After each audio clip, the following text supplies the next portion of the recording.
what the CIA and the Defense Department have been doing for a long time as far as using us as guinea pigs for mind control and other types of horrible things they have in mind for us and the rest of the people in the world.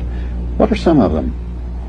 Well, it started out basically with the CIA doing experimentations on their own men to discover if they could get rid of agents who were going to quit the department and still had classified information.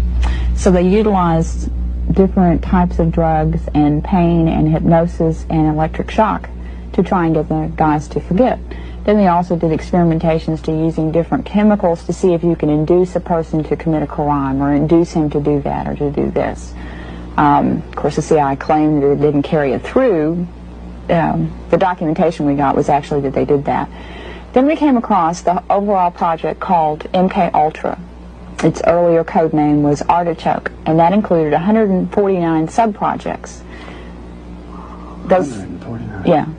And those sub-projects range from what I just described to open-air testing in the United States, the experimentation on prisoners, experimentation on soldiers, experimentation on college students.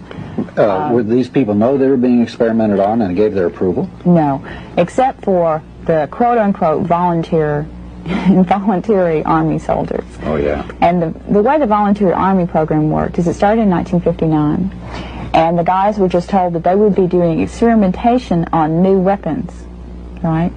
And then they get to Fort Detrick, Maryland, where the experimentation was done, and find out that they were going to be doing it on drugs and chemicals. But they were never told what they would be experimented on. You know, they just knew that they went crazy for a couple of days or so forth and so on, and then years later have similar things to the guys who have had Agent Orange, because there's one chemical that was used called BZ, and it's 100 times stronger than LSD. It's a very gross drug that causes a person to totally go out of his head for at least 12 hours, sometimes up to 2 to 3 weeks, where he doesn't even know where he is or who he is. Are there residual effects to BZ? Yes. Now, the Army at first said that they'd done